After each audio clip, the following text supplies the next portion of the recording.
Booal's Benediction is a secret permanent buff in Baldur's Gate 3 that makes all your hits on bleeding targets have advantage. Many people have missed this buff as you have to jump in the darkness to get it, literally, and it's easily missable. But the buff goes hand in hand with one of the strongest builds out there for both solo play and group play as a Barbarian. To prove this statement in this video, I will show you footage of my Tiger, Wolverine, Radiant, Reverberation, Insanity, Barbarian build, all in solo play on Tactician mode. I've experimented as much as possible with this build to make sure it's not just a linear Barbarian build, no. It can do everything. Basically, this Barbarian build is really fun because we can attack multiple targets at the same time for all of our attacks, dish insane damage while doing so, and then also apply bleed on all of our enemies as we're going the Tiger route. Through various effects from gear as well as other aspects that synergize with bleed, we can apply a variety of crowd control all in the same sweep. So what that looks like is you apply bleed, you maim your targets, you potentially daze them,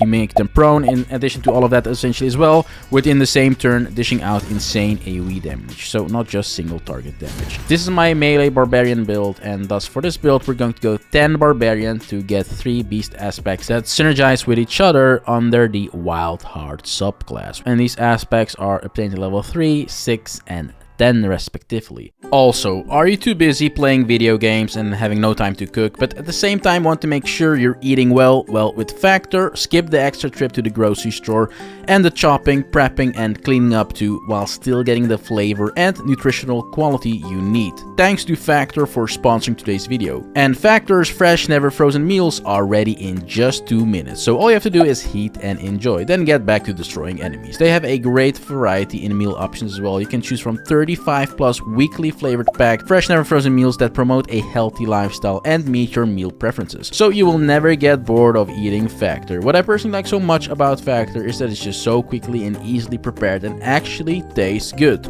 at the same time. It is a rare combination these days, and I can use the time that otherwise would have spent on cooking on other activities that day. I recommend you to try them out. To do so, head to factor75.com or click the link below and use code NizarGG50 to get 50% off your first Factor box.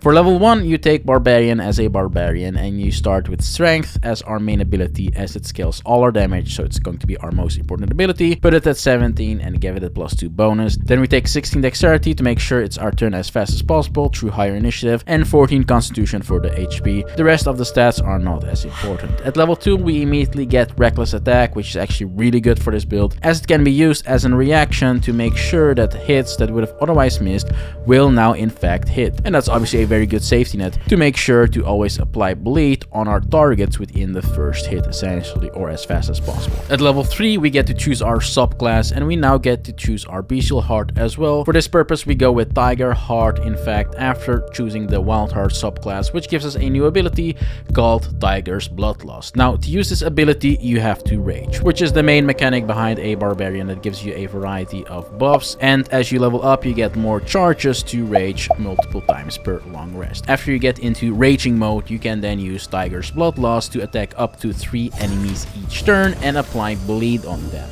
Bleed is a damage over time mechanic that deals some extra damage every turn to our enemies, so that is nice, but it also gives enemies disadvantage on Constitution saving throws. So those annoying spells from the enemies that require concentration to keep up, well, now they lose their concentration more often.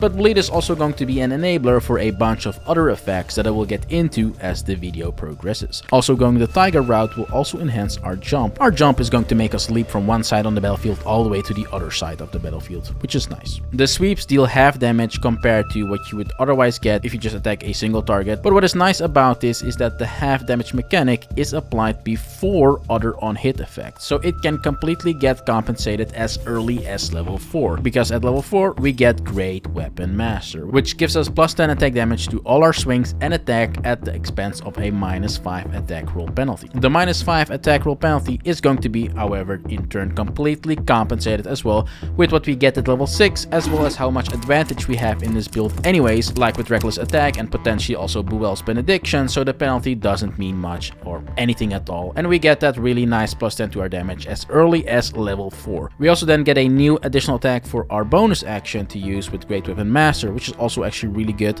since as a non-berserker barbarian you usually don't have many bonus actions, and now we do, and this one hits really hard as well. At level 5 we unlock the extra attack feature, so again huge power spike because we can now do everything we did prior to this moment twice per turn instead of just once. Yes, we can attack twice per turn. And we also get extra movement at level 5, which helps out as well with just making sure our presence is all over the battlefield. At level 6 we get to choose our second beast related enhancing effect, and here we're going to get the aspect of the tiger. With this you can add an additional strength modifier to attack rolls against bleeding targets and gain proficiency in survival. So basically the penalty of Great Weapon Master completely falls away now, and we will rarely miss going forward, as well as our strength is going to be very high either way. This additional effect helps out tremendously with upkeeping and maximizing our damage output. If you naturally progress the game, then around level 5 or 6 you should arrive at the Underdark and be able to clear all of it, and in the Underdark near the beach travel point is in fact the evil guy that we talked about earlier, Booal. Booal gives you the earlier mentioned Booal's Benediction buff that will make all of our hits on bleeding targets have advantage, only if you decide however to sacrifice one of your companions. Now, do you really have what it takes to sacrifice one of your companions? That is a question that you have to ask yourself. Will you still be able to sleep at night knowing you sacrificed one of your amazing companions to the god of murder just to become a bit more powerful? Now this is a role-playing choice and I'ma keep it 100. I couldn't do it myself, so everything you see in this video can become even better if you do the sacrifice, which is good news because it means the buff isn't mandatory, it just makes things better. If you're doing an evil playthrough however, it is the easiest choice of your life. You can sacrifice Scarlac or Will for example, because doing evil acts earlier on will make them depart anyways. And if you're on the contrary doing a good or neutral playthrough, you can also just use the companion you're not going to use anyways, or the one you hate the most before you go to Booal, so you can sacrifice that companion when the dialogue initiates. So there are definitely options here, regardless of your moral compass. Whatever you choose, it will be okay. Don't worry. However, talking about moral compasses and what will not be okay is if you just watch this video without giving it a like, and if you watch this video without being subscribed to me and also hitting that bell. So to please everyone out there in the world, make sure to do that right now. At level 7, we cannot be surprised anymore going forward in combat, and we get 3 points to our initiative through Feral Instinct, which is actually really nice because with our investment in dexterity as well, we will now always be first or just have our turn really early on in the combat cycle, which is amazing for both solo play as well as group play. At level 8, we get to choose another feat, and here we're going to go with Ability Improvement. The 2 additional points in Strength is going to be really good for our damage, for synergy with Aspect of the Tiger, and so on. It's just a very welcome bonus to really ramp up our strength. I would also highly recommend to get Auntie Ethel's Hair for the +1 bonus to get it to 20, and then we can also get the permanent buff in Act 2 to get 2 more points in strength, and in Act 3 we can visit the Mirror of Laws for another 2 points in strength to finally end up at a really high value of 24 that is permanently active without needing to use potions. At level 9 we get Brutal Critical, which again synergizes with the idea of this build since we have a high strength modifier to attack rolls as well as a high upkeep of advantage, meaning we have a higher chance of critically hitting our opponents, and that in turn with this passive feature means our damage output is going to be even better. At level 10 we finally get to choose another aspect, and here is where the build pretty much finalizes, as we can get the aspect of the Wolverine. Now this aspect directly synergizes with the aspect of the tiger since it maims targets that are bleeding as facilitated by the tiger in us. Maim is a really good condition as it completely removes the enemy's ability to move around, and when you combine that then with prone, that means you can basically stun enemies completely and remove them altogether from combat. I will go over that in a second and how we're going to add prone to our build as well.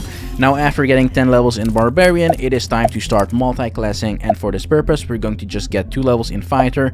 At level 1 we get Great Weapon Fighting for our fighting style, as it has insane synergy with this build and makes sure our damage output will be even better, as with it we will reroll any 1s or 2s for our damage roll. controls. Going Fighter also gives us Second Wind, which is a tool to heal on a bonus action. It's a really nice bonus to the build. At level 2 Fighter or level 12 in total, we also then finally get Action Surge, which will give us another turn in combat when we use it. So that is 4 attacks or 12 targets hit in a single turn with Tiger's Bloodlust, and that is obviously really nice. Even more damage and crowd control. What is there not to like? If you have so far followed the idea with leveling and just the idea behind my build, you've seen we have bleed and maiming and the ability to do great AoE damage at all times. And for our gear, we're going to play around these themes and really take them to the next level. First of all, we're going to incorporate Reverberation in this build, as it synergizes extremely well with bleed and maiming and the flexibility of applying on-hit effects to Tiger's Bloodlust. For this purpose, we absolutely want to get the boots of Stormy Claimer, as it builds 2 stacks of Reverberation every time we inflict a condition on our enemies. Conditions being crowd control, like making our enemies bleed, or maiming them through the Wolverine aspect. Following the same idea, we then also get the Gloves of the Belligerent Skies, as this one builds up stacks of Reverberation as well every time we deal thunder, lightning or radiant damage, and that in turn synergizes extremely well with our weapon of choice, the Moonlight Glaive, which by design deals radiant damage. So pretty much with this setup, we will at least deal 4 stacks of Reverberation on all of our targets in the very first sweep, and that can explode into even more stacks afterwards. Now, these stacks in themselves already apply a nice effect, as the affected entity has a -1 penalty to strength, dexterity and constitution saving throws per remaining turn, and you only need 5 Reverberation stacks to proc the ultimate effect of this condition in this game, which is 1 additional thunder damage and 2 the ability to make our enemies prone. And like I already said, prone and maim synergize extremely well together, as with maim you can't move, and to get out of prone, which is the enemy lying down on the ground, you need to sacrifice your movement to get up.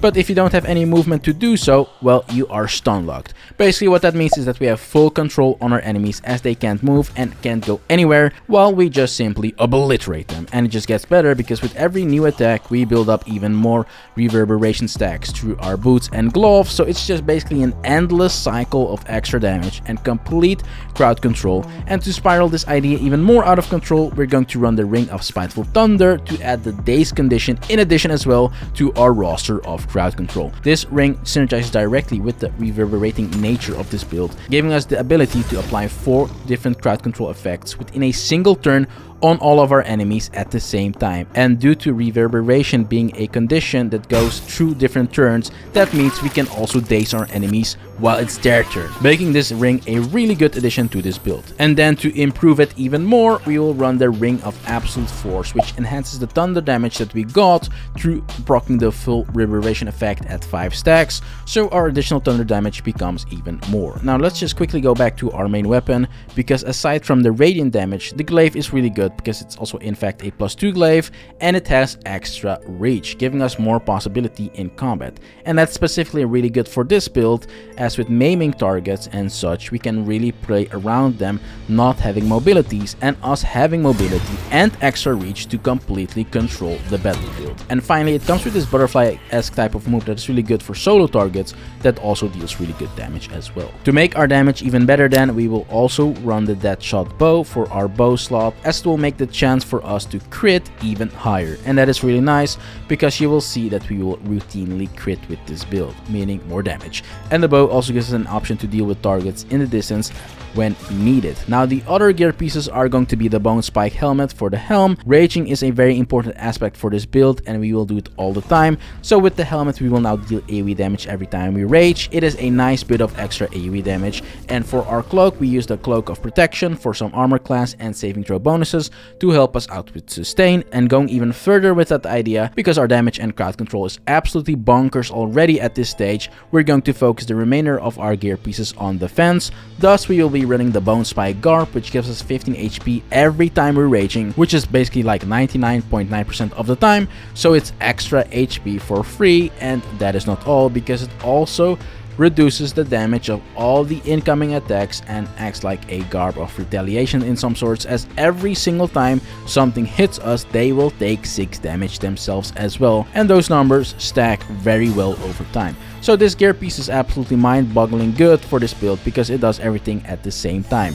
Now prior to getting it, you can also use the Enraging Heart Garb, as it gives you Wrath and some Constitution levels for free. However, that one becomes redundant in Act 3 in my opinion, because the last piece of the gear that we're going to run is the Amulet of Greater Health.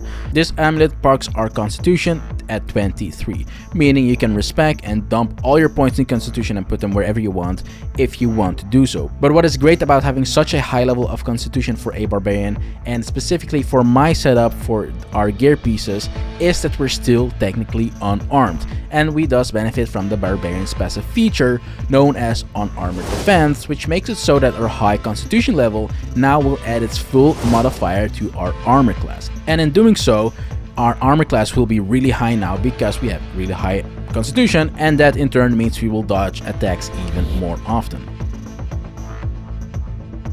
And now you know everything about how to make this build. In combat you will see that we have literally everything with this build. With my Barbarian build you can absolutely destroy everything in the game, whether it's solo or with a party. You have all the tools to make you succeed on the battlefield. And I'm talking great damage that comes in the form of AoE that simultaneously also applies great crowd control to multiple targets at the same time, making this build quite unique in that regards as well. Everything you can possibly wish for as a powerful melee warrior, where you just want to feel in control of everything that is happening around you, is what you get with this build. You then also have great defenses and sustain, and really I made sure we make use of as many synergies as possible to really make this Barbarian build as powerful and fun as possible. As you see in the footage, everything was recorded on solo Tactician, and you can see I'm having great successes irregardless of whom I'm fighting. If you were looking for a great Barbarian build, you really have come to the right video. Try it out, let me know what you think, and you'll see what I mean in your own playthrough. Have fun, make sure to give the video a like, subscribe, hit the bell, and let me know your thoughts in the comments.